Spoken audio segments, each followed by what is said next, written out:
Salam sehat sahabat Satu Pena dimanapun Anda berada. Senang sekali kita jumpa lagi di Ngobrol Bareng Penulis di Satu Pena TV Channel. Ini adalah channel YouTube persembahan dari Perkumpulan Penulis Indonesia dan sejauh ini merupakan channel YouTube pertama dan juga satu-satunya di Indonesia yang konsisten untuk mengangkat kisah hidup para penulis dari proses kreatifnya, kisah-kisah di balik karyanya serta perjalanan dari hidup para penulis tersebut. Nah, pada episode kali ini ada seorang aktivis, penulis, dan juga yang baru-baru ini juga lekat dengan politik kebinekaan. Kalau kata profilnya di Kompasiana sih adalah seseorang yang selalu gelisah dan mencari lama nyantri di STF Driyarkara dan juga menjadi penulis lepas di berbagai media dan juga terlibat dalam gerakan antar iman.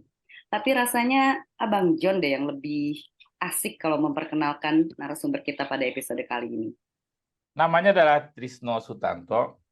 Saya cari-cari di Facebook, namanya ternyata bukan itu di Facebook. Saya nggak tahu itu nama alias apa gitu kan. Nah, dia adalah seperti hidup di dua dunia menurut saya ya.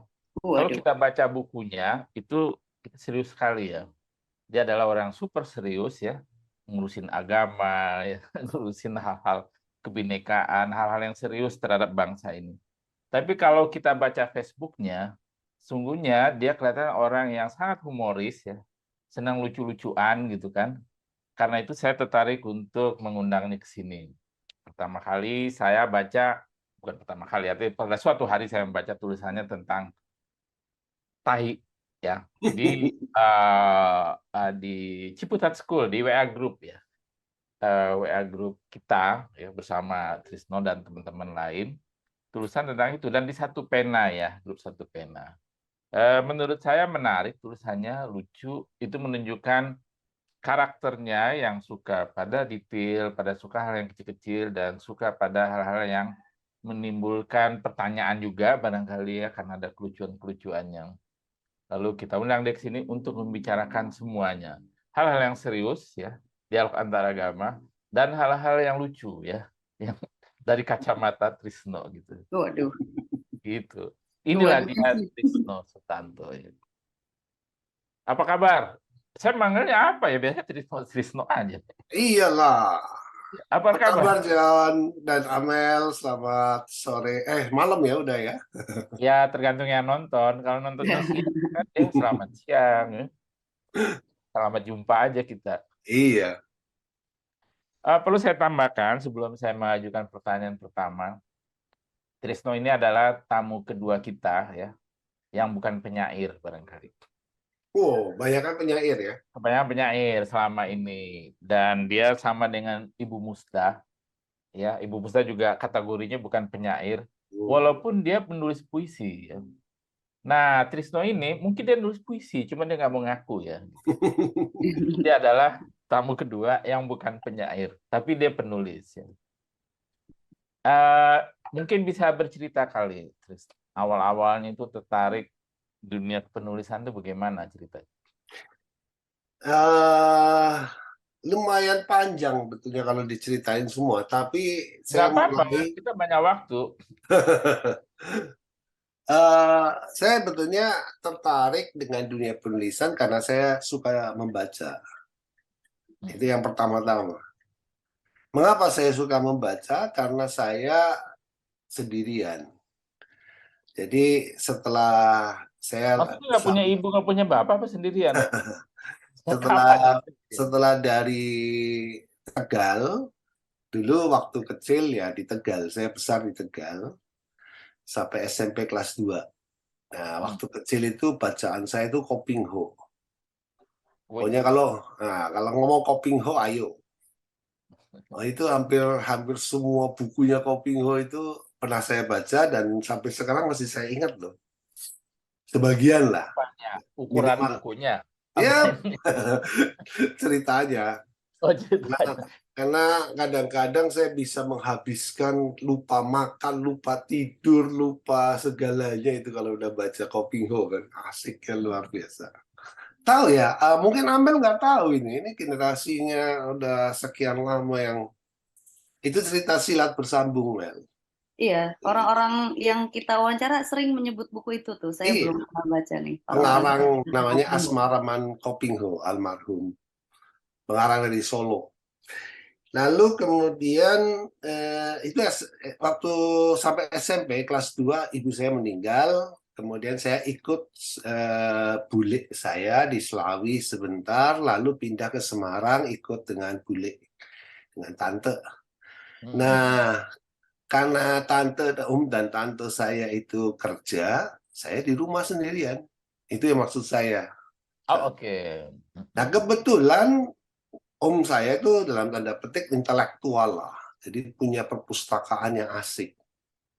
Maksudnya Jadi dalam tanda petik sebenarnya nggak intelektual. ya maksudnya intelektual dalam artian itu. Karena dia bisnismen gede. Oh, Gitu. ya. Nah, saya menikmati kesendirian saya dengan membaca buku. Disitulah saya ketemu hampir seluruh karya Pram. Seluruh karya Pram itu saya punya. Oh, oke. Padahal waktu itu masih terlarang ya. Enggak, ya terlarang. Karena Nggak ditangkap ya. saya dulu sempat di penjara karena dia aktivis di Paperki. Hmm. Nah, kemudian saya alhamdulillah membaca Pram situ, dan saya langganan Tempo. Saya langsung jatuh cinta pada catatan pinggirnya Mas Gun. Itu Udah yang saya paham baca. waktu itu bacanya? Hah? Sudah paham baca catatan pinggir ketika itu? Kadang-kadang nggak paham. Kalau sampai sekarang kadang-kadang kalau kita baca Oh, juga nggak paham gitu ya. iya. Tapi selalu kan catatan pinggir itu diceritakan dengan cara yang sangat mengasihkan. Ya. Dan saya bilang, kayaknya saya merasa saya harus bisa menulis seperti itu gitu loh. Itu yang menjadi semacam apa ya, Pemicu. dorongan saya gitu ya. Sampai sekarang saya harus mengaku berhutang budi pada Mas Gun kalau dalam soal cita rasa bahasa gitu ya. Karena keindahannya, saya mengumpulkan seluruh catatan pikiran dia. Di rumah saya punya seluruh koleksinya dari catatan pinggir. Dalam Nah, bentuk buku ya. ya yang sudah Sekarang dibukukan. dibukukan ya. Karena dulu sempat Clipping. mengclipping, tapi kemudian ya hilang seperti biasa. Nah, kamu gara-gara karena saya suka baca, tulisan pertama saya itu terbit di majalah Dinding, udah pastilah. Anak SMA itu kan lomparan pertama itu di majalah Dinding. Dan saya masih ingat, saya menulis tentang karyanya Tchaikovsky, bukan simfoni, piano konserto nomor 1 dari Tchaikovsky. Karena saya kebetulan saya juga suka musik klasik, saya baca banyak buku tentang musik klasik, sejarah hidup dan sebagainya, sehingga saya menuliskan soal itu. Ini artinya ketika SMA udah suka musik klasik ya? Ya, jadi hiburan saya itu ya musik klasik dan buku. Kalau ngumpulin duit cukup, beli buku. Kalau enggak, beli kaset musik klasik. Itu juga pengaruh saya, karena saya doyannya ya musik klasik. Jadi saya terdidik oleh cita rasa beliau. Gitu. Tapi ininya nggak menular kebiasaan bisnisnya. Nah itu. Bisnisnya ini yang nggak tahu cekak melulu. Musiknya Saya nggak punya ketertarikan sama sekali pada dunia bisnis itu dari dulu, itu heran. Lalu ceritanya setelah lulus SMA saya pindah ke Jakarta, saya masuk Jakarta 81. Nah, ketika pacaran dengan gadis yang sekarang menjadi istri saya, dia waktu itu mengelola majalah sekolah minggu. Majalah sekolah minggu untuk gereja, namanya Munik majalahnya. Satu kali dia memberi tugas pada saya, karena saya selagi PDKT kan harus menerima tugas apapun dong. Nah, saya ditugaskan untuk mewawancara seorang mantan guru sekolah minggu. Kebetulan dia wartawati. Dikoreksi, bukan Munik ternyata, majalahnya namanya Jembatan. Nah, majalah untuk guru sekolah minggu. Lalu saya diminta wawancara seorang mantan guru sekolah minggu, namanya Mbak Titi Juliarsi, sampai sekarang masih hidup.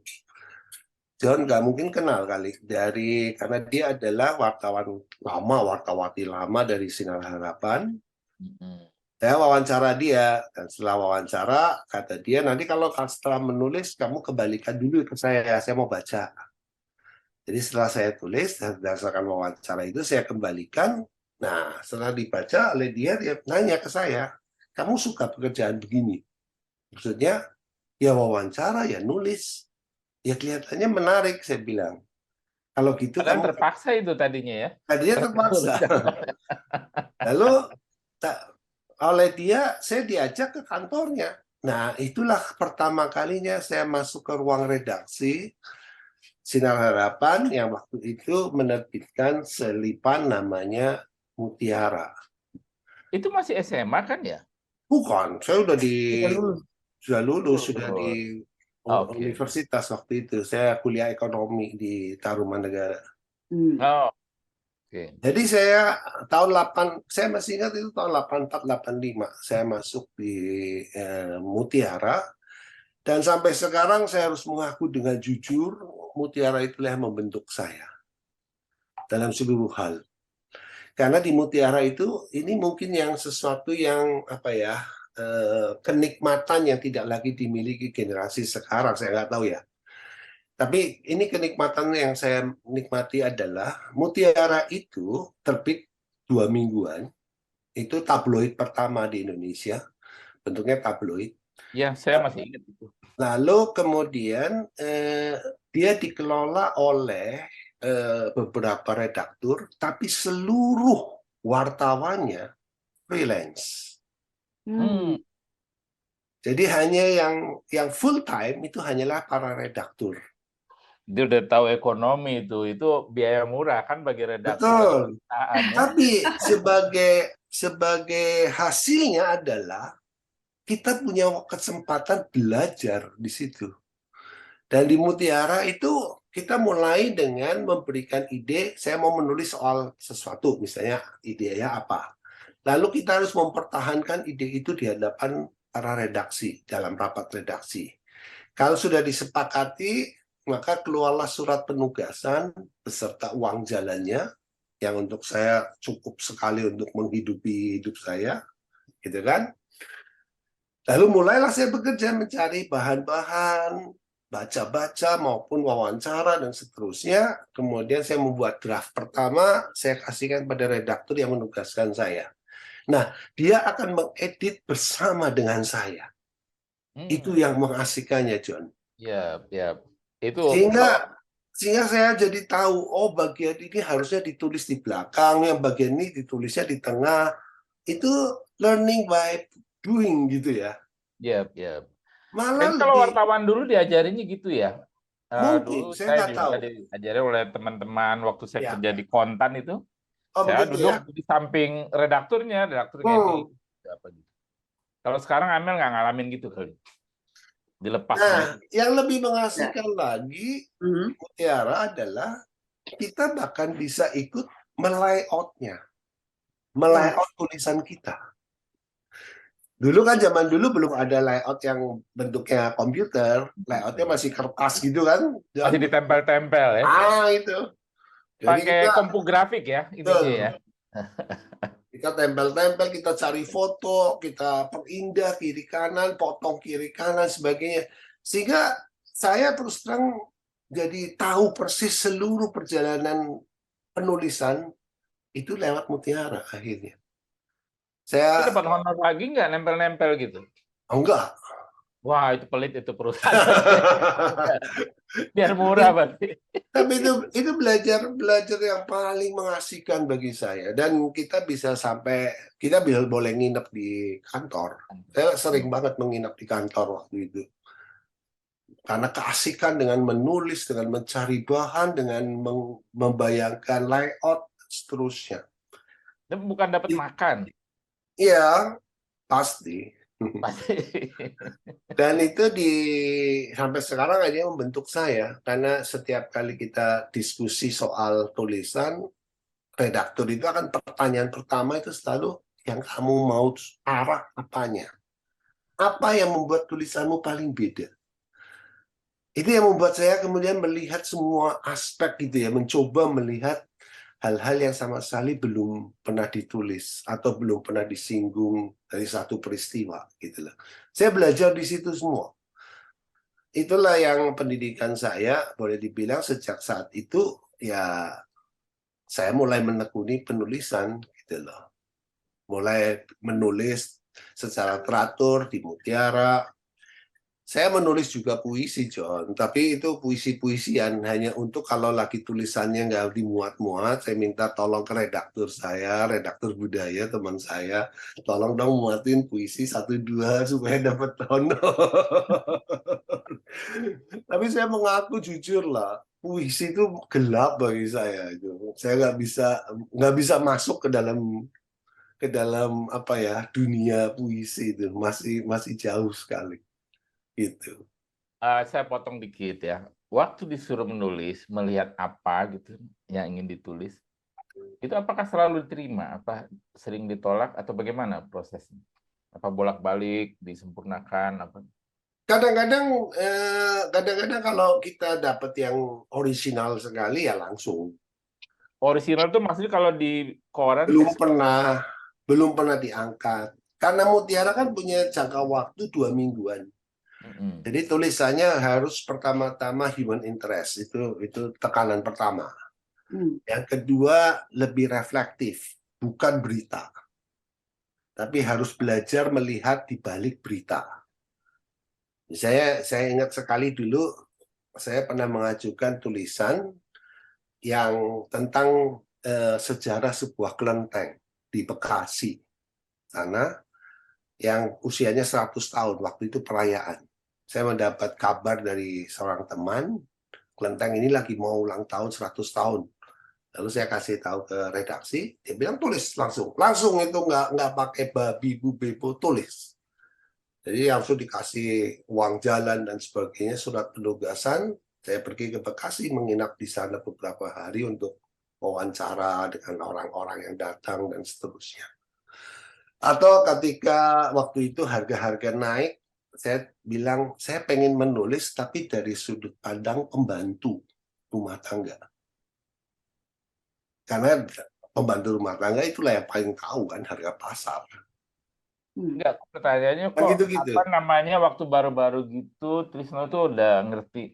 Itu kan namanya angle ya. Ya, Ya udah tahu angle yang tajam begitu. kadang-kadang enggak lah.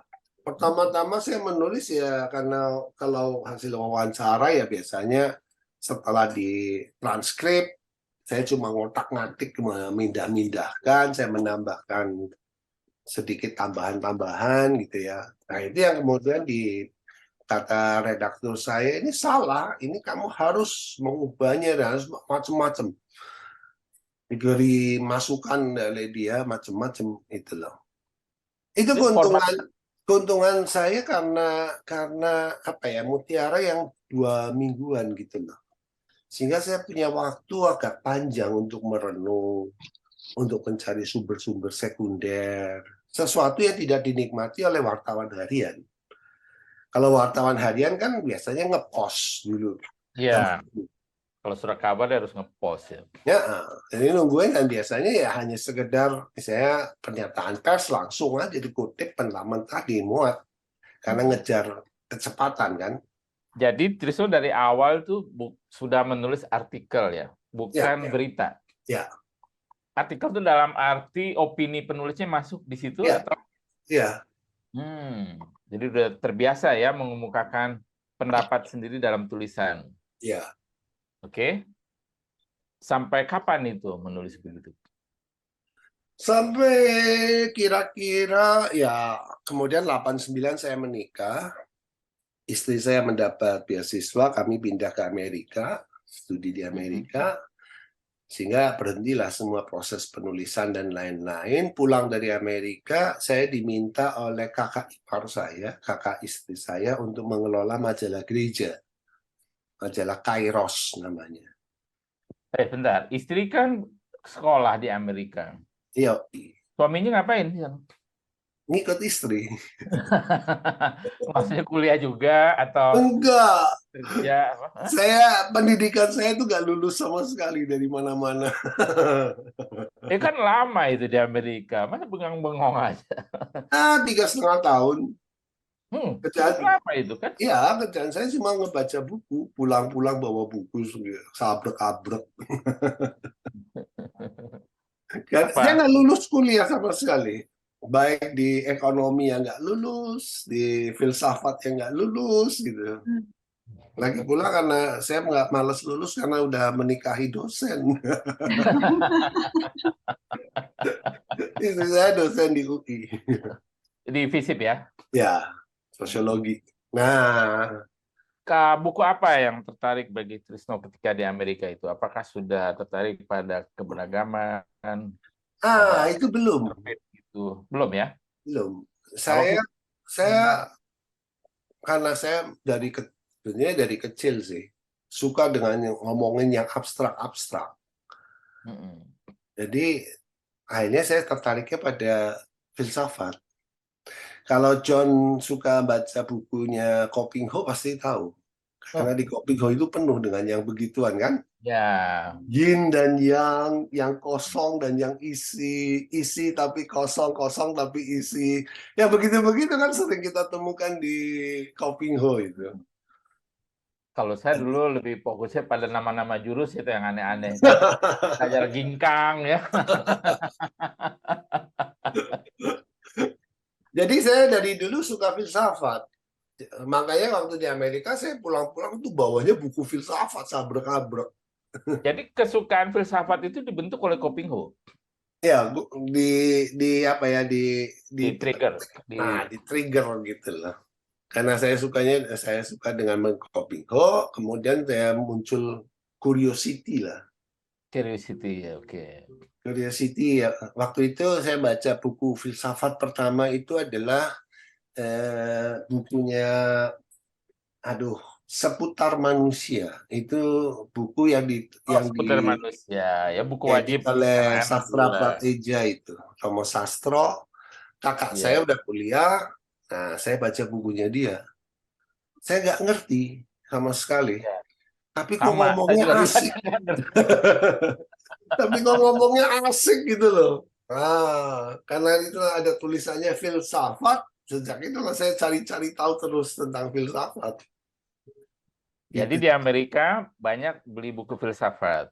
Ya, iya. Itu kan di Amerika agak bebas, nggak beli majalah-majalah yang itu juga. Majalah laki-laki dewasa. Itu termasuk salah satunya ya dari 100 buku yang dibeli kayaknya. Enggak, kebetulan nggak ada itu. Oh, enggak. Kebetulan nggak ada.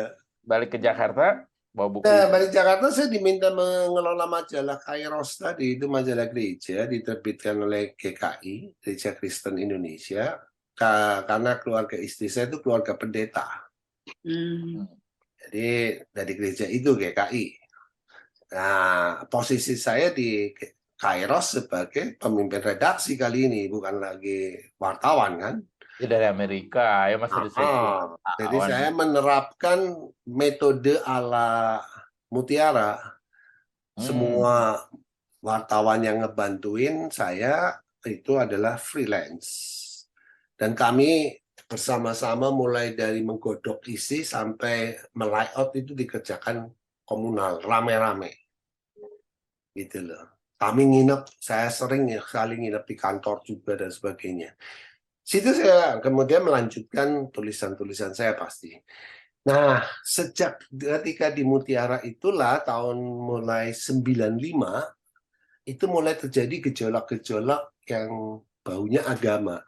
Kalau John masih ingat dulu misalnya di Rengas Dengklok ya. Rengas Ya, Dengklok, ya. pertama kali itu ada keluarga yang karena dia Kristen kemudian dia dihajar. Lalu di Jawa Timur terjadi pembakaran, penutupan gereja besar-besaran. Ingat kan? Di kasus di mana tuh? Apa? Saya lupa, dulu saya juga jadi wartawan kan di masa Ya, itu, cuma bukan saya kebetulan bidangnya wartawan ekonomi ya, jadi nggak oke. Begitu Mm. enggak kurang Nah, mendengar, pas diproklamasi lagi baru dengar lagi. gara-gara itulah kemudian muncul ide, gimana kalau kita membuat waktu itu sudah ada Bian Interview Day yang di Jogja punyanya Sumartan almarhum ya. Lalu muncul ide, bagaimana kalau kita membuat sejenis Bian Interview Day tapi basisnya di Jakarta. Idenya muncul antara saya dengan Budi waktu itu karena kami ketemu di STF Triangkara. Budi Munawar Rahman. Betul. Oke. Saya masih kuliah waktu itu, belum jadi dosen. Nah, ngobrol lah di situ, ada kemudian Budi bilang, sudah saya ngontak yang Islam, kamu ngontak yang Kristen, kita ketemu. Saya bilang ketemu aja di kantor saya, di majalah Kairos. Jadi pada singkatnya 10 November 95, karena itu hari lahirnya Madya, jadi harus diingat. Lahirlah Madya di Kairos. Kemudian sejak itulah saya mulai terjun, kalau istilah saya di buku saya itu kecemplung ke dalam dunia interfaith. Karena sejak itu Bisa diceritakan kali, Madya itu apa? Madya itu masyarakat dialog antar agama. Itu sebuah LSM yang fokusnya memang membina hubungan antar agama. Pada waktu itu kami bergerak lebih non-struktural. Artinya setiap orang yang terlibat di Madya itu adalah terlibat sebagai kapasitas pribadi. Tidak mewakili apapun. Nah di Madya kami biasanya bentuk program awalnya itu adalah saling memperkenalkan tradisi masing-masing. Jadi kami berpindah-pindah diskusi, sengaja pindah-pindah di rumah ibadah. Sehingga kita misalnya pernah diskusi di gereja, kemudian pindah ke Litang, punyanya Konghucu, di masjid, dan seterusnya. Atau lembaga-lembaga yang agama beda-beda, untuk saling mengenal.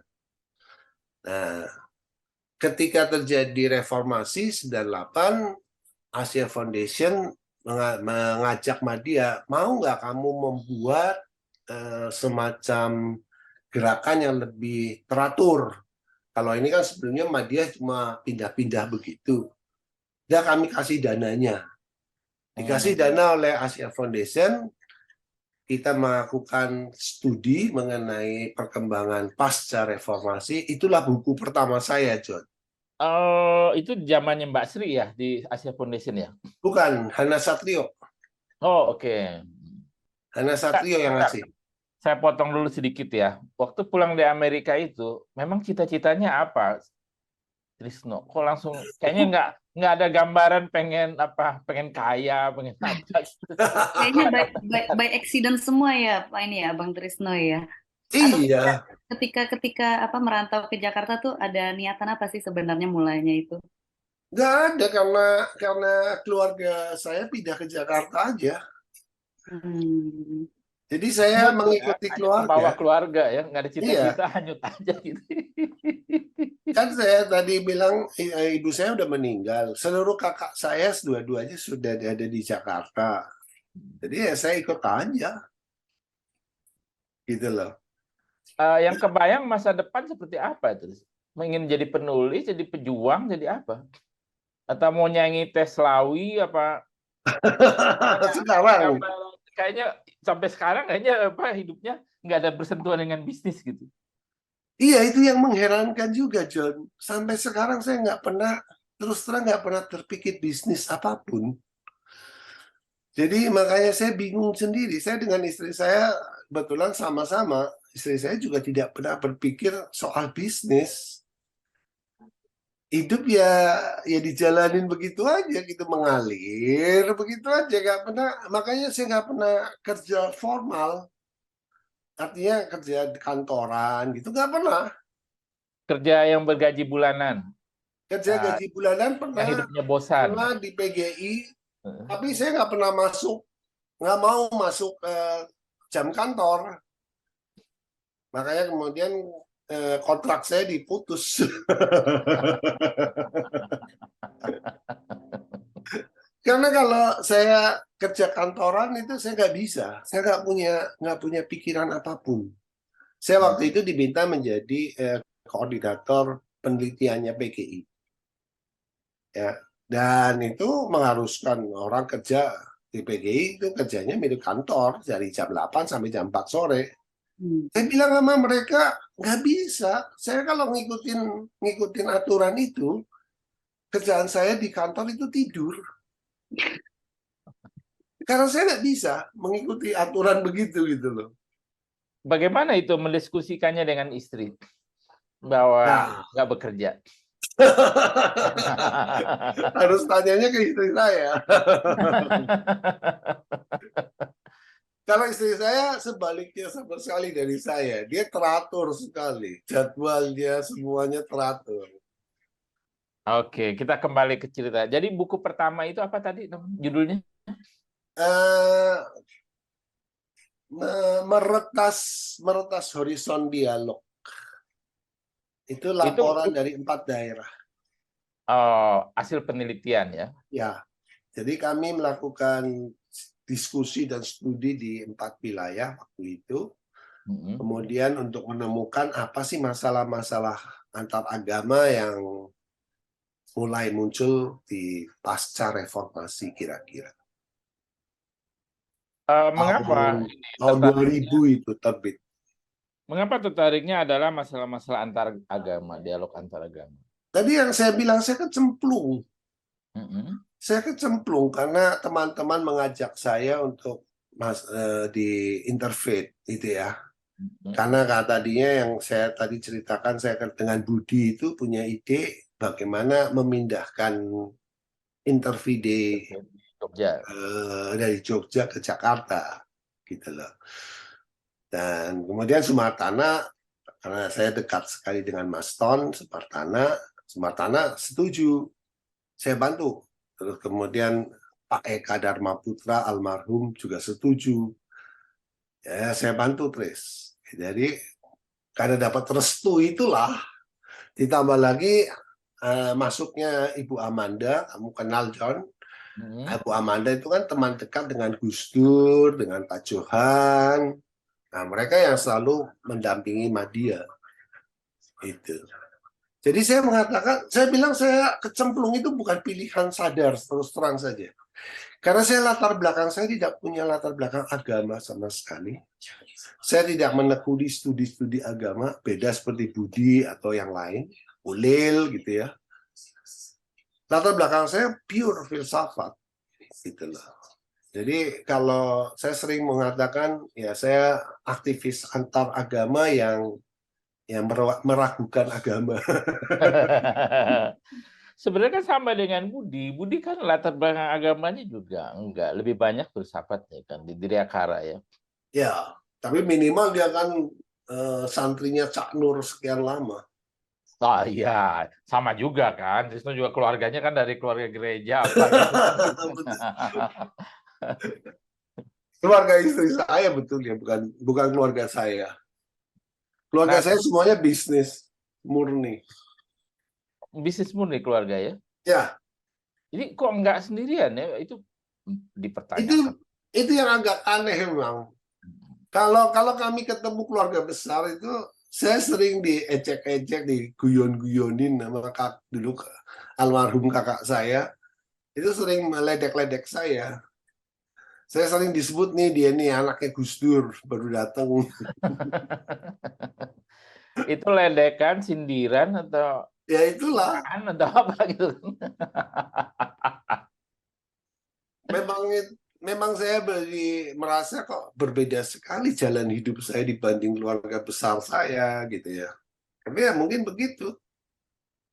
Deviasi harus terjadi gitu kan. Kalau enggak mutasi harus terjadi supaya peralihan genetikanya jadi lebih bervariasi gitu kan kalau bahasa genetiknya. Bagian resesif ini ya dari Mel, kita puterin ini Mel, video Mel. Boleh ya Bang? Merupakan kumpulan dari esai-esai terpilih yang saya tulis dan saya pilih sendiri, saya edit, saya rangkai-rangkai. Jadi ini kumpulan esai. Karena itu tidak ada sesungguhnya, kalau memakai istilah yang agak ilmiah, tidak ada sesungguhnya tesis yang mau disampaikan. Setiap esai itu ditulis sebagai respon terhadap situasi-situasi yang waktu itu ya saya hadapi sebagai aktivis. Nah, ketika pandemi yang sekarang kita hadapi, sampai sekarang kita masih bergulat dan perkembangan terakhir justru kelihatan agak mengerikan bagi banyak teman, juga bagi saya tentu saja. Situasi pandemi yang datang mulai dari tahun lalu itu, kan kita jadi punya waktu yang lumayan panjang gitu ya, waktu senggang lah kalau boleh dikatakan. Selama ini kan kita sibuk dengan segala macam, saya berkali-kali harus keluar kota dan mengurusi banyak hal gitu ya, program-program. Nah, tiba-tiba kan kita punya waktu lengang yang luar biasa panjang. Jadi saya iseng, saya kumpulin lah tulisan-tulisan saya yang masih bisa saya temukan di laptop saya, di komputer saya. Nah, ketika saya baca-baca, ya pasti ada kenikmatan narsistik gitu ya. Setiap penulis kan punya kenikmatan narsistik waktu membaca tulisannya. Saya agak terkejut karena ternyata saya menulis banyak sekali mengenai tema hubungan antara agama atau antar iman gitu ya. Yang memang boleh dibilang hidup saya ada di situ sepanjang sekian lama. Paling tidak sejak Madya didirikan tahun 95. Nah, di dalam buku itu saya sebenarnya merujuk pada Budi, walaupun namanya tidak saya sebut. Jadi mungkin ada yang kepotong bahwa itu adalah cerita tentang buku ini ketika diluncurkan ya. Mungkin Trisno bisa bercerita lebih lanjut tentang buku ini. Bagaimana proses terjadinya, tadi sudah diceritakan sedikit, lebih dalamnya bagaimana ya? Yang tadi saya katakan itu kumpulan tulisan, dan setiap tulisan, nah ini juga menandai proses penulisan saya ketika saya mulai aktif di Madya.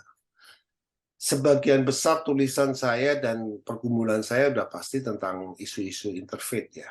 Lalu kemudian tulisan saya itu lebih kemudian bersifat semacam, kalau boleh dibilang, tulisan advokasi.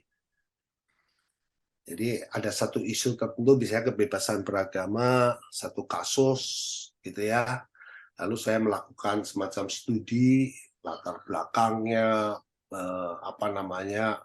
undang-undang gitu ya yang kerap dipakai dan sebagainya. Itu misalnya Undang-Undang Nomor 1 PNPS 65 tentang penodaan agama, atau undang-undang sekian banyak undang-undang mengenai diskriminasi terhadap penghayat. Itu saya lacak ada di mana saja. Kemudian jadi tulisan saya lebih diarahkan untuk kepentingan advokasi. Karena itu tulisan-tulisan saya dalam tanda petik berpretensi agak ilmiah. Ini mungkin yang tadi disebut oleh John jadi super serius gitu ya. Karena ya memang kepentingan advokasi tadi, John. Saya menulis panjang sekali mengenai bagaimana diskriminasi yang terjadi pada teman-teman penghayat, menulis mengenai bagaimana politik perukunan dilakukan oleh Orde Baru melalui PNPS 65 dan seterusnya. Itu tulisan-tulisannya. Selain itu juga saya menulis ada 4 tokoh yang mempengaruhi cara berpikir saya, khususnya di bidang interfaith. Oh, itu di bagian depan ya? Bagian depan. Saya baca itu adalah almarhum Sumartana, almarhum Pendeta Eka, almarhum Gus Dur, dan almarhum Cak Nur. Nah, sayang sekali saya baru sudah selesai menulis satu esai panjang juga mengenai almarhum Buya. Tapi karena bukunya udah terbit, jadi itu belum sempat diterbitkan. Jadi nantinya akan jadi 5 tokoh.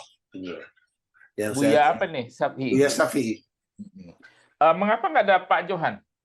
Pak Johan, nah ini juga terkait dengan hubungan saya. Dengan Pak Johan, saya lebih banyak berhubungan dalam bentuk praktis. Artinya karena Pak Johan waktu itu kan mendirikan ICRP, dan saya sering membantu beliau di ICRP dan lainnya. Dan saya tidak pernah melakukan diskusi yang mendalam dengan beliau. Itu juga sesuatu yang saya sesalkan. Tapi misalnya hubungan saya dengan Gus Dur dan Cak Nur, Gus Dur terutama saya lebih punya ikatan personal maupun intelektual yang sangat besar. Hutang intelektual saya besar. Tapi pada Cak Nur saya lebih secara intelektual saya berhutang. Tapi personal enggak. Karena saya hampir tidak pernah pergi ke rumahnya, tidak pernah ngobrol secara pribadi gitu loh. Beda dengan Gus Dur. Saya berulang kali pergi ke Ciganjur itu, nongkrong di samping tempat tidurnya Gus Dur dulu untuk ngobrol. Karena banyak kasus-kasus waktu itu membuat saya harus menemani teman-teman yang pergi kunjungin Gus Dur. Gitu loh. Itu kedekatan-kedekatan itu membuat akhirnya saya belajar dari Gus Dur bukan hanya secara intelektual, punya utang budinya, tapi juga personal. Begitu juga dengan Eka dan Sumartana. Nah dengan Pak Johan enggak. Pak Johan kami hanya bertemu sebagai sesama aktivis di lapangan gitu loh, John. Ya biasanya begitu. Kalau Pak Johan tuh jarang, kalau berdua itu jarang ngomong yang paling berat kan? Ya. Oke. Nah, terus apakah semua artikel di buku ini pernah dimuat di media atau Ya, kecuali satu tulisan yang saya kira belum pernah dimuat. Itu ada 2 tulisan, satu di epilog, satunya lagi di tengah itu yang saya judulnya Jalan Dialog. Itu semacam ringkasan dari seluruh pengalaman saya itu sebenarnya di Jalan Dialog itu. Situlah saya mencoba melihat apa sih sesungguhnya yang selama ini saya lakukan. Dan saya menamai sebagai Jalan Dialog.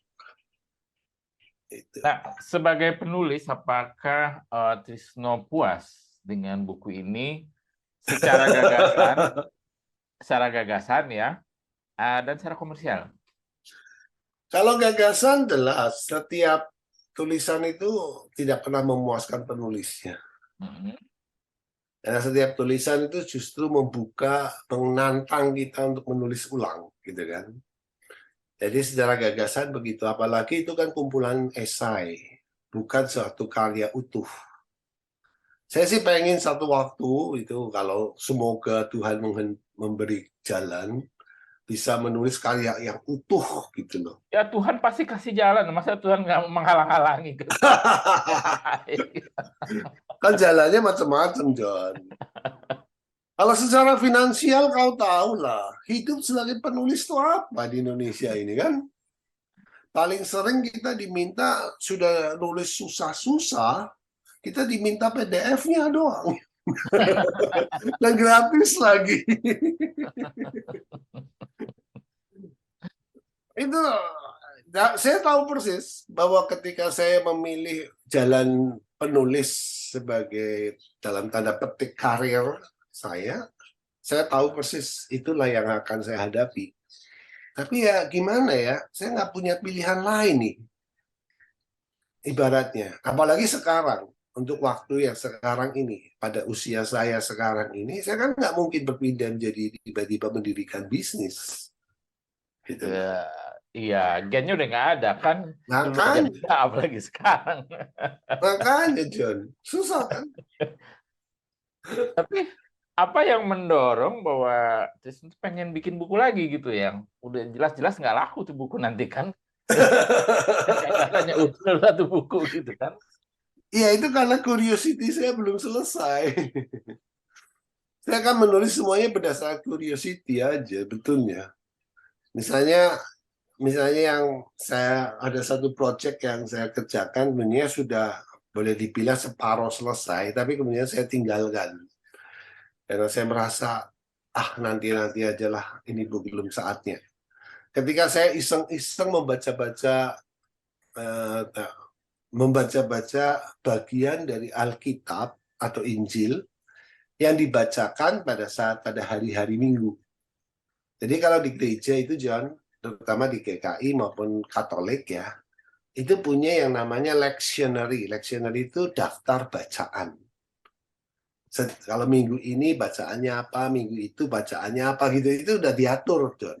Ya, tahu saya. Nah, kemudian iseng-iseng saya membaca-baca itu. Kenapa kok begini? Kenapa kok yang ini dipilih? Kenapa kok itu menimbulkan curiosity saya? Lalu saya mulai menggali ke belakang sejarahnya, liturgi dan lain-lain. Nah, tentunya tulisan itu hampir selesai, cuma saya kok merasa belum saatnya gitu. Nanti sajalah. Kapan-kapan suatu waktu kalau Tuhan berkenan ya, saya akan menerbitkan. Ini enak betul ya menyalahkan Tuhan kalau nggak selesai.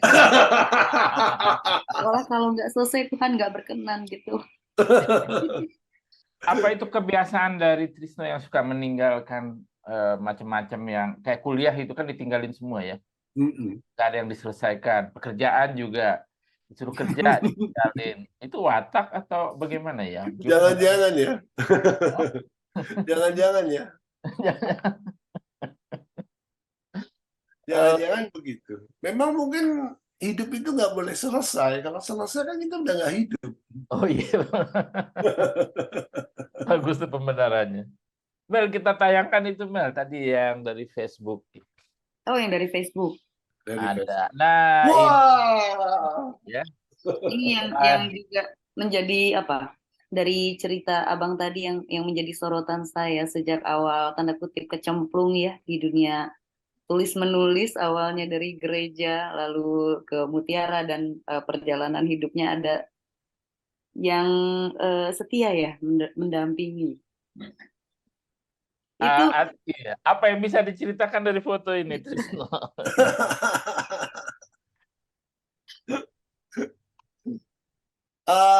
apa yang bisa diceritakan? Banyak sekali. Pertama gini saya tanya lah ya, kenapa disebut Pragawati? Di Facebook selalu ditulis gitu, sehingga komennya juga gitu. Apakah Pragawati begini, kemudian ini berdua Pragawatinya mana gitu. jadi menyebutnya selalu Pragawati. Selalu.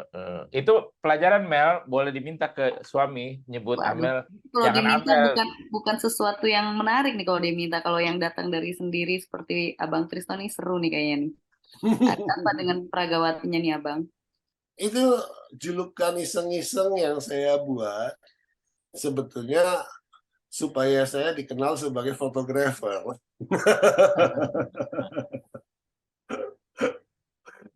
Nah, enggak, karena ya kami suka jalan-jalan dan saya suka memotret dengan HP. Ini bukan fotografer profesional sama sekali. Saya suka memotret dan ya saya minta istri saya bergaya-gaya gitu kan. Sehingga kemudian saya punya pikiran kenapa nggak disebut Pragawati aja gitu loh. Lalu kita membuat lelucon di Facebook, itu ada yang disebut seri foto yang namanya Lenggak-Lenggok Pragawati. Dan itu foto-foto tentang istri saya yang dengan segala macam suasana yang beda-beda, ada di tempat mana, berbagai suasana. Tapi intinya saya senang bisa berjalan-jalan gitu, jalan-jalan dengan istri saya. Kami menikmati masa-masa yang enak sekali di saat pandemi ini justru, ketika pandemi. Jadi kalau sebelumnya yang tadi saya katakan juga di waktu peluncuran buku, boleh dibilang saya sibuknya luar biasa. Karena memegang banyak program LSM terutama, ada pelatihan, ada training, ada macam-macam di berbagai wilayah.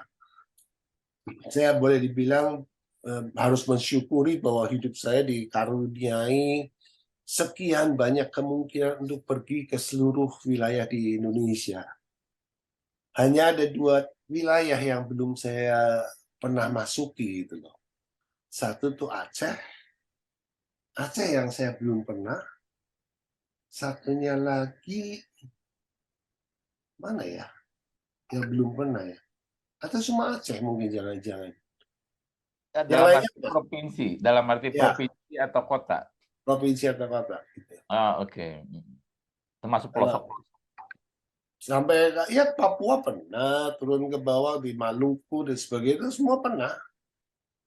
Nusa Tenggara Timur, Nusa Tenggara Barat, Bali dan sebagainya itu biasa kan. Artinya saya pernah mengalami dan di situ saya juga belajar banyak tentang bukan hanya kebinekaan yang selalu menjadi fokus pikiran saya, tapi juga keindahan Indonesia yang gak ada duanya. Ajaib sekali Indonesia itu memang. Saya harus mengakui Indonesia itu ajaib, John. Sangat ajaib dengan berbagai suku, ragam agama dan pikiran dan Ini apa ajaib ya. dalam arti apa ini? Banyak perbedaan-perbedaan begitu. Jadi Perbedaannya begitu luar biasa, tapi Mhm. kok kita bisa terus bertahan sebagai satu kesatuan gitu. Itu mengejutkan untuk saya. Saya kadang-kadang suka memikirkannya begini, bayangkan seandainya, dan disitulah saya mengatakan bahasa Indonesia itu bahasa paling ajaib di dunia. Bayangkan, seorang anak di ujung Aceh sana, ketemu dengan seorang anak di ujung Papua, mereka bisa berkomunikasi. Kalau nggak ada bahasa Indonesia, bagaimana mungkin mereka bertemu? Bagaimana mungkin mereka menjalin persahabatan? Bagaimana mungkin mereka menjalin persaudaraan? Atau merasa bahwa sesama warga? Itu hanya dimungkinkan karena ada bahasa Indonesia. Gitu loh. Itu yang saya katakan ajaib itu di situ. Dan belajar dari, apalagi saya kan suka makan. Jadi Nah, setiap ya. kali Jadi setiap harus kali pergi disebut. ke daerah-daerah itu wisata kuliner itu nggak pernah lupa kan. Jadi dalam waktu kita yang singkat ini, Trisno harus menyebut hobi-hobinya nih, nonton, makan, Jalan-jalan. Jalan-jalan. jalan-jalan. Nah, coba Foto diceritakan istri. kenikmatan itu. Makan bagi saya yang mengasihkan itu adalah ketika menjumpai makanan khas di daerah itu. Yang kadang-kadang tak terbayangkan gitu loh. Sesuatu yang belum pernah terbayangkan di kepala saya ketika saya menikmatinya dan saya suka. Saya ambil satu contoh, ada satu makanan. Kamu pernah dengar sinole? Pernah? Nah, itu sesuatu yang mengasihkan sekali yang saya temukan ketika saya di wilayah Maluku sana. Sinole itu dari apa? Ampas kelapa dengan sagu. Jadi digabungkan, dibikin pipih seperti roti, lalu dibakar. Dan itu nikmatnya luar biasa. Kalau tahu masakan yang lainnya dan yang campuran itu penggantinya nasi. Atau masakan yang saya temukan di daerah Sumatera, di Medan sana, adalah ujung dari ususnya sapi. Oke. Itu hanya orang kata yang ngajak saya, kebetulan saya diajak oleh pendeta Komar Gultom. Kata dia, kalau kamu bisa makan ini, berarti kamu sungguh-sungguh Batak. Karena baunya, tahu sendiri kan, ujung dari usus sapi itu apa. Tapi kan dimasak, diolah kan? Iya, baunya khas. Tapi Oke. saya suka.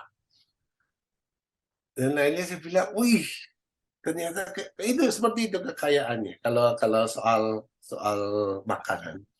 Dan enaknya adalah Jalan-jalan, nggak ada larangan ya kalau Trisno ke daerah kan. Apa aja makan. Beda kan orang Muslim nanya betul. dulu ini boleh dimakan nggak gitu kan.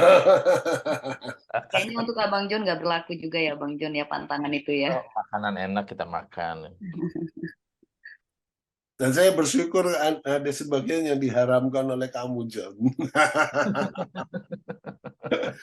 Supaya saya nggak ada punya saingannya. Kalau jalan-jalan saya paling menikmati adalah ketika apa ya?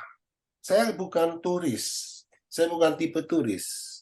Turis itu artinya hanya sekedar datang satu kali lalu pulang. Saya selalu mencari kesempatan kalau bisa tinggal beberapa hari. Kalau bisa, saya usahakan. Supaya saya mengenal wilayah itu. Tiap kali saya datang ke satu wilayah, saya usahakan bisa tinggal 2-3 hari minimal. Dan yang pertama akan saya kunjungi itu pasar Pasar tradisional. tradisional. Karena dari pasar tradisional kita tahu apa yang menjadi dinamika makanannya, apa yang muncul dalam interaksi di pasar. Itu hampir semuanya tercermin di sana. Kayaknya kalau ditulis jadi buku bagus itu daripada nulis hal-hal yang berat-berat Iya, ya. gitu. Pasar dan makanan dan budayanya. Kuliner sih, soal kulinernya Kuliner itu. ya. Betul Daging juga. sapi, Ide apalagi. yang bagus, John. Iya. Dan bisa laku kan. Harus Nah, cari dananya itu. Dana risetnya mahal itu karena harus jalan-jalan. kan sudah, risetnya sudah kan, udah jalan-jalan. Cuma Aceh yang belum dimasuki. Dan mudah-mudahan masih ada catatannya kan ya. Ya kadang-kadang ada, kadang-kadang enggak. Nah, apakah benar ya dugaan saya bahwa Trisno suka menulis sebenarnya hal-hal yang lucu gitu ya, yang tidak ditangkap oleh orang, cuma saya sering ketawa gitu bacanya gitu kan. Betulnya saya membedakan antara figur saya di medsos dengan yang real. Itu sebabnya alasan mengapa saya memakai nama samaran di medsos. Oh, Di itu nama Facebook. sama. Saya kira itu nama baptis, bukan. Bukan, itu nama samaran. Samaran. Yang belajar filsafat akan tahu siapa orang itu. Oke. Itu nama samaran dari seorang filsuf yang saya pakai. Nah, memang saya sengaja membedakan itu antara dua dunia itu. Saya terus terang saja nih, John. Ini nanti teman-teman masih jadi tahu ya. Nggak usah. Nggak apa-apa dong. Nggak usah. Nanti yang lain jadi tahu. Kan udah tanggung ini. Saya Iya, nggak kan pernah, nggak usah dikasih trailer nih abang nih. saya nggak pernah serius di medsos. Ya, kelihatan. Memang saya sengaja itu. Saya tidak pernah mau serius di medsos. Mengapa? Karena saya merasa medsos itu bukan forum untuk mendiskusikan sesuatu. Itu forum guyon. Makanya saya lebih sering di Facebook, di mana-mana itu kalau di WA group, kan saya suka guyon-guyon, saya lemparin foto-fotonya ya makanan, sembari ngeledekin gitu kan. Mungkin ada pengecualian kali. Postingan 9 tahun yang lalu, bulan awal Januari, tanggal 9 kalau nggak salah, atau tanggal 15. Tentang bahwa budaya kita tuh nggak berubah gitu ya. Tentang kerasan, tentang apa. Satu Ya, dimuat sesekali ada renungan-renungan lah. biar dianggap serius. Tapi betulnya saya nggak pernah artinya mengusahakan sesuatu yang serius di medsos gitu ya. Saya saya merasa ya itu cuma untuk guyon-guyonan aja atau yang tadi kamu sebut misalnya tulisan tentang tai itu kan. Itu kan sesuatu yang guyonan aja. Tapi walaupun saya tahu bahwa itu sebenarnya menarik sekali kalau kita gali lebih jauh. Kalau Itu saya sih nggak melihat itu sebagai guyon, justru itu sebagai tulisan serius ya. oh Itu ya. kan penelitian kan sebenarnya. Iya. Di sebuah sungai, kemudian diteliti, ketahuan nih masyarakatnya, makanannya apa, penyakitnya apa, gitu kan. Nah, bisa nggak? Sebenarnya saya pengen nanya itu dulu lebih banyak tadi. Cuma waktu kita udah habis. Di saat terakhir, coba ceritakan tulisan itu sehingga tadi juga disebut ditolak oleh Kompas ya. Kompas.com. Oh iya. Jadi gini, itu tulisan berangkat dari sebuah seri dokumenter di Netflix. Judulnya itu, serinya itu Connected. Itu sebuah seri ilmiah yang sederhana sekali, yang melihat bagaimana hal-hal yang sama sekali tak terbayangkan sebelumnya itu ternyata saling berhubungan. Gitu loh. Jadi salah satunya tentang tai. Nah, tai itu bercerita tentang bagaimana mulanya dari sebuah penelitian antropologi, arkeologi yang menemukan timbunan tai paling tua di dunia. Saya lupa Amel geli, Amel. berapa ribu tahun lalu, saya lupa. Ya. Lalu kemudian seorang arkeolog yang menemukan itu membandingkan dengan tai yang ada sekarang. Nah, temuannya menarik bahwa makanan tai itu memperlihatkan makanan pasti dong, apa yang dimakan. Di zaman dulu makanannya itu lebih bervariasi dibanding sekarang. Jadi di dalam tai itu ditemukan aneka ragam makanan. Sementara di masa sekarang, karena ini studinya ada di luar negeri, paling banyak itu makanannya burger. Dari situ ada sesuatu yang menarik kan sesungguhnya. Bahwa soal tai itu bisa memperlihatkan sebenarnya perubahan budaya dan seterusnya. Nah, termasuk yang tadi John sebut tentang penelitian di Sungai Thames di London. Dari hasil air yang digali dan sebagainya. Yang menarik itu orang kemudian melihat dari film itu adalah kesaling kaitan yang mungkin nggak dibayangkan sebelumnya. Soal makanan yang beraneka ragam dengan tai. Bagaimana tai bisa mencerminkan perubahan zaman dan seterusnya. Itu menariknya. Nah, jadi saya kemudian menuliskan cerita itu, membuat analisis sedikit tentang satu episode itu. Itu episodenya banyak macam-macam soalnya. Saya ambil episode itu, saya tulis sebagai tulisan pendek, kemudian saya kasih judul, ya, tai, gitu kan. Lalu saya kirim ke kompas.com. Saya mau muat di kompas.com, di blog saya. Ketika masuk di blog, tiba-tiba keluar peringatan dari redaksi, dikirim ke saya, bahwa judul itu nggak boleh. Gitu loh.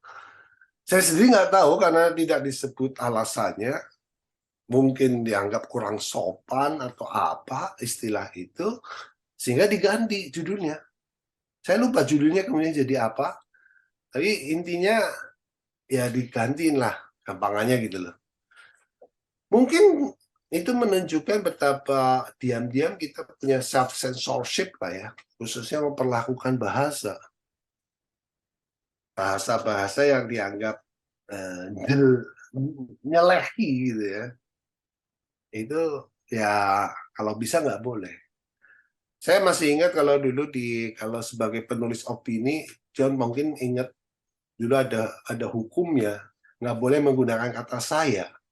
Yep. Kami kalau sebenarnya, ya kan? Hmm. Atau penulis. Menurut penulis kan bagi saya lucu sekali tuh konsep kalimat itu kan. Kok saya ngomong kenapa harus disebut penulis sih? Saya sempat berkelahi waktu itu dengan redaktur di Mutiara, dan saya mempertahankan saya mau menggunakan kata saya karena ini tulisan saya, ini pikiran saya, dan saya mempertanggungjawabkan semua yang saya tulis itu. Akhirnya dimuat juga dengan saya. Mungkin yang Tapi pertama kali ya. ketika saya mengirim di Sinar Harapan, berubah total, semuanya menjadi penulis.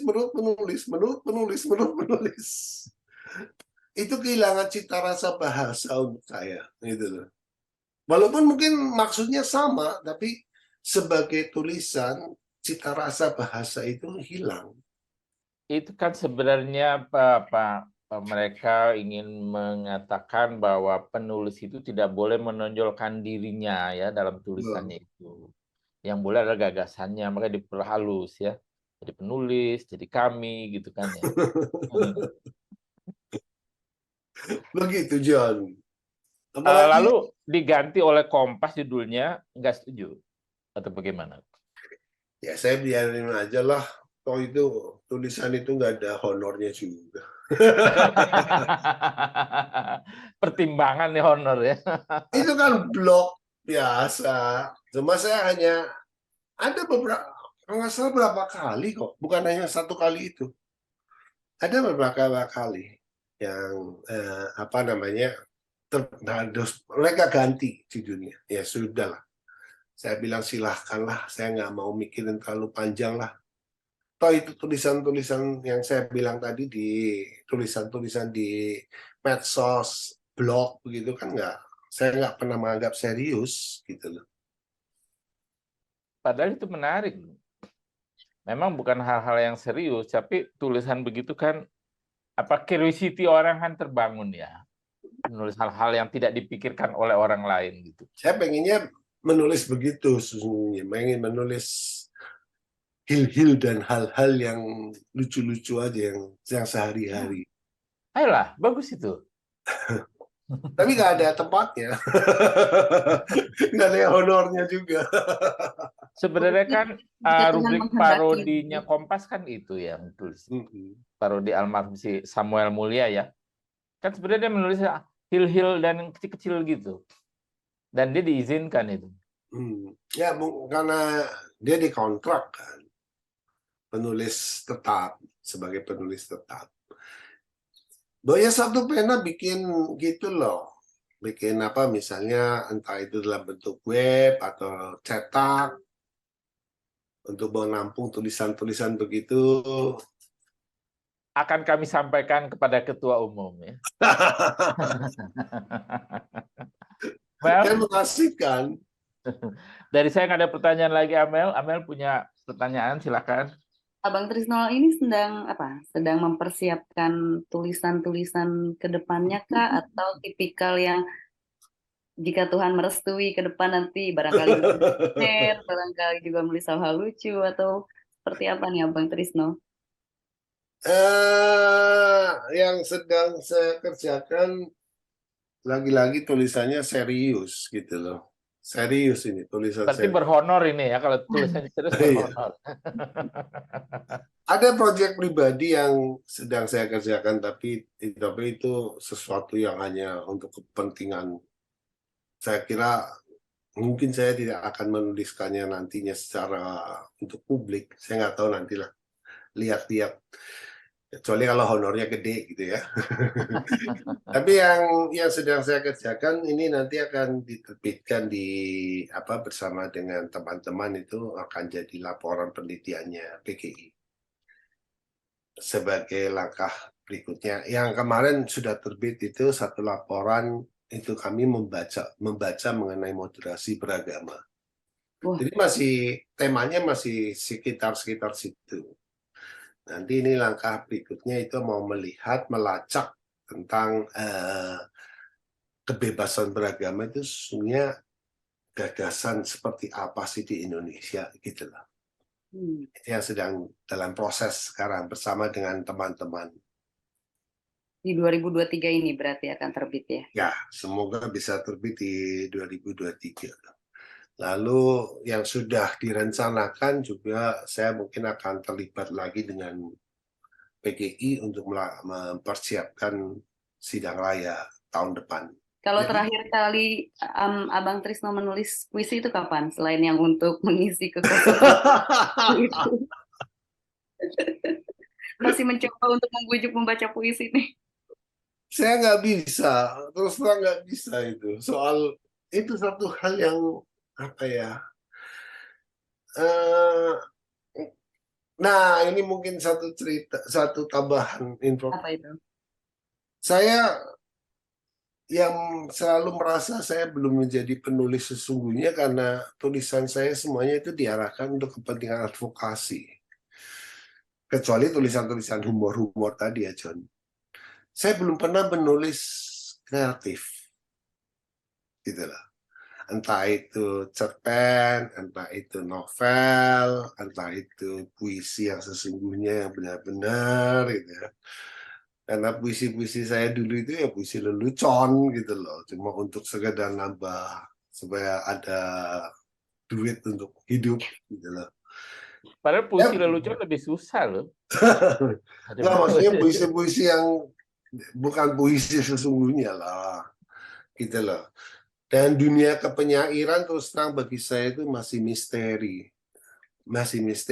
Saya suka dengan puisi. Saya banyak membaca tentang para penyair, dan itu selalu yang membuat misteri untuk saya. ke apa ya, keluasan bahasa mereka gitu loh, yang tidak pernah bisa saya bayangkan. Ambil contoh Mas Gun itu, Gunawan Muhammad itu ya. Tadi saya katakan saya punya kumpulan seluruh catatan pinggirnya, 14 jilid, gitu kan.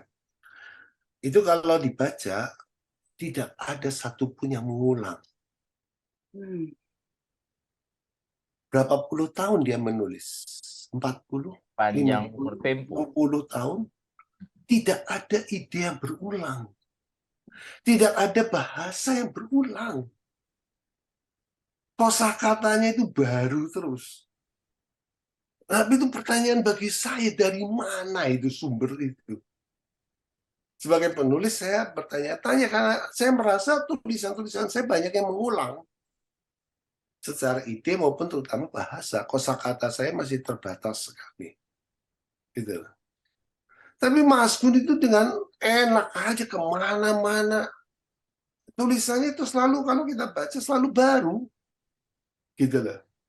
Nadanya sama, nadanya yang kita tahu nada catatan pinggir itu kan.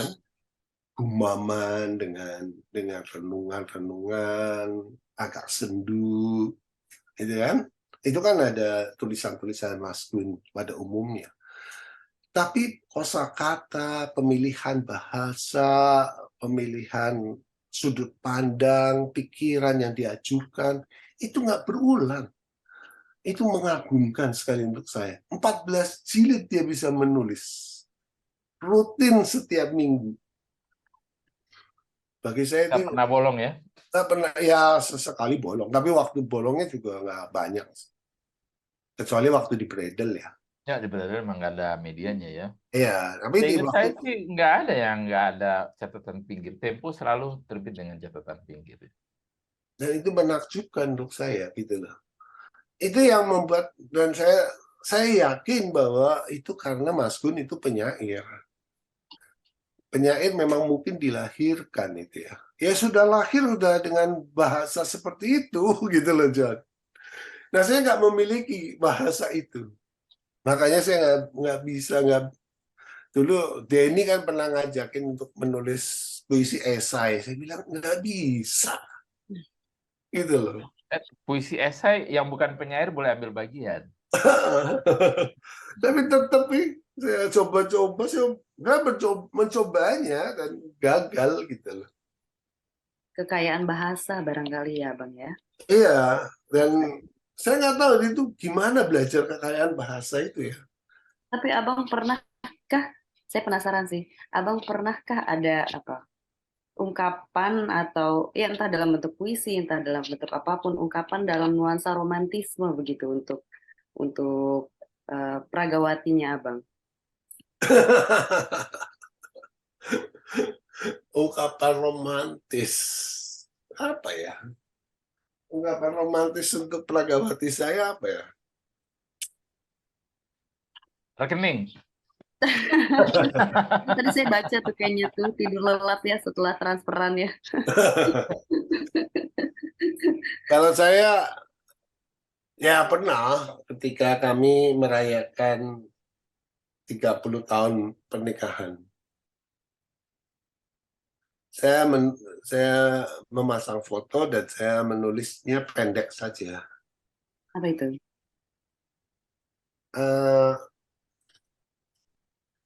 Cinta itu bukan soal jatuh, tapi soal bagaimana berjalan bersama.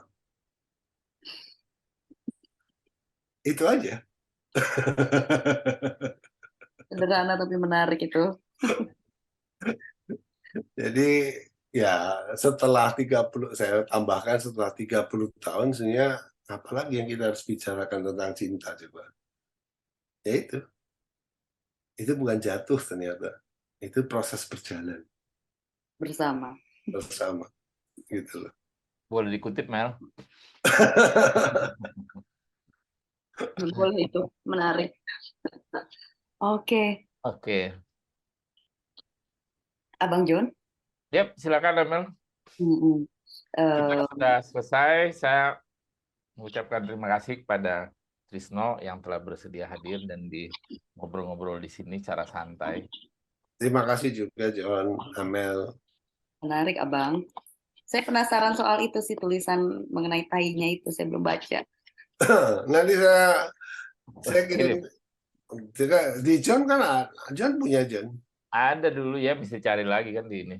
Tapi kalau ya judulnya udah bukan tai ya. Nanti saya kirim itu dah ke. Aku punya nomor HP-mu kan, Man? Kita di satu pena kan?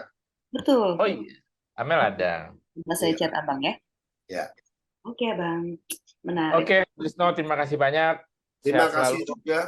Kita ketemu di lain kesempatan. Ya. Sudut pandangnya menarik, cerita yang menarik. Kita jumpa lagi di Ngobrol Bareng Penulis episode berikutnya dengan para penulis-penulis hebat lainnya. Akhir kata, Abang Trisno Sutanto sehat selalu, salam hangat untuk peragawatinya, untuk keluarganya, dan kita tunggu karya-karya selanjutnya. Sebenarnya tertarik untuk melihat ini nih, kulinernya ya, ulasan kuliner Nusantaranya ini kayaknya menarik. Oke, kita jumpa lagi di lain kesempatan. Sampai jumpa. Terima kasih. Terima kasih.